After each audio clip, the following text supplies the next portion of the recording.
question's about planning policy, and specifically the development management advice notes that were published 3 or 4 months ago. I mean, it's all seems to me that Elmbridge has actually had a pretty well thought through development plan, and it's recognised the conflicting demands, and it's talked about areas in the borough that are characterised or defined. Those words are important by being low density areas. You talked this evening of the pressure from government under NPPF. We understand that. I thought you'd also talk to a consultation, and we would understand if Elmbridge needed to consult. However, I think a number of us have been surprised by these two management advice notes that came out last September. And without making it too long a question, I'll highlight 3 things. The first is most of us knew nothing about it. There seems to be no consultation. Many of the councillors didn't know, and little communication. I went to one of these local meetings in my village, so I should have said an Oxshott, and it was never even mentioned. So, given the fact that it prima facie appears to overturn so much of the existing guidance, we're surprised there's been no consultation or communication. The second, just to pick up on a specific word, is it says in here that the council does not accept that smaller units and high densities detrimentally affect the character of an area. Well, that seems to be utterly in contravention of the definition of low density we have at the moment, and to be honest, fly in the face of common sense. If you had said, it may not, well, I could have debated that, but I think a flat statement that high density does not detrimentally affect an area seems to fly in the face of common sense, to be honest. And lastly, it does say at the end, somewhat ominously, that the council will proactively engage with developers. And the feedback I've had that proactive engagement has actually been pretty robust. So I'd appreciate any general observations, but really behind all this is how can this go out, appear to be applied by the officers, overriding pre-existing policy without any consultation or notification. Thank you. Thank you.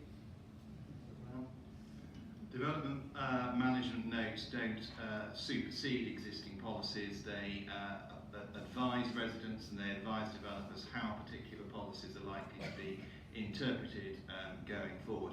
Now, the question you've asked is about increased density, and the first point I would make is that all the different areas of our borough are carefully considered when any particular application comes in, and therefore if an application came in for a very high density development in an area that is characterised by low density, then the fact that it is a low density area would weigh very heavily. Now, I'm not going to prejudge any particular decisions about any particular areas.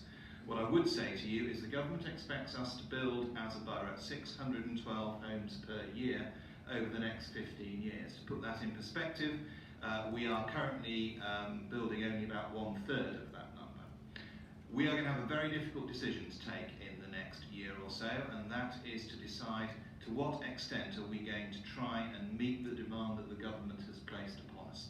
The government says that we have a vastly, we have a much higher population than we used to. That is true. We are having more children than we used to, and more people are coming to live here. Various people have said what a lovely area this is. That's true. The flip side of that is that people want to come and live here, and they buy houses which price our own families, our own residents out of their own local areas.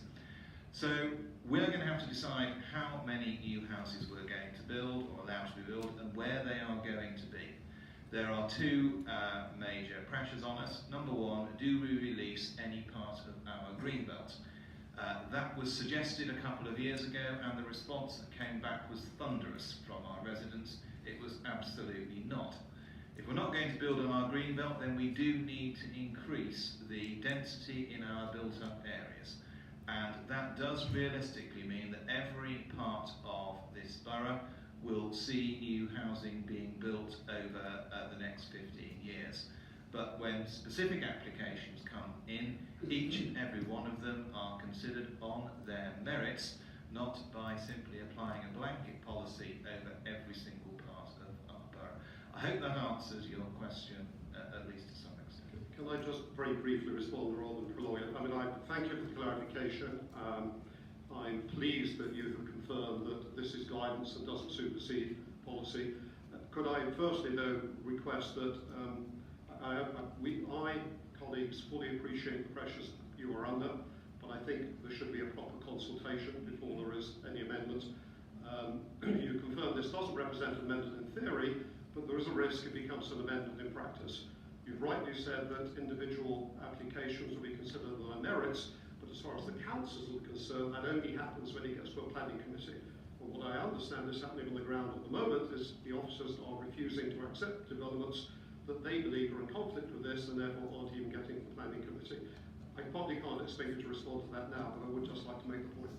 Thank you. Thank you. Noted, sir.